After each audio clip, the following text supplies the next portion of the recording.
জনগণের বিবেকানন্দ তৃতীয় অংশের বা অধ্যায়ের পরের অংশ। ব্রাহ্ম সমাজের সদস্য হলো সে। এই সমাজের লোকেরা মূর্তি পূজা করে না, নিরাকার ঈশ্বরের উপাসনা করে।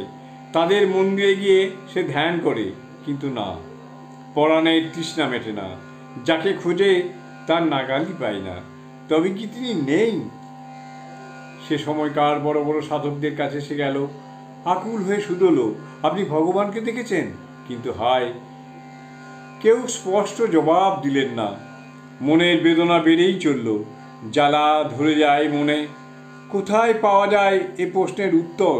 তাহলে কি এক কথায় মানতে হবে যে ঈশ্বর নেই? সংশয়ের ঘোলা জলে ডুবতে হবে?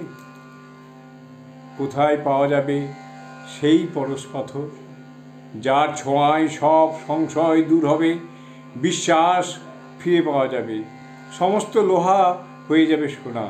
পাগলের মতো খুঁজে ফেলে সে। প্রশ্নের জবাব যে তাকে পেতেই হবে, প্রশ্নের জবাব যে তাকে পেতেই হবে। লোক মুখে শুনেছে একজন সাধকের নাম। একবার তার সঙ্গে দেখা হয়েছিল ওদের এক পড়শির বাড়িতে।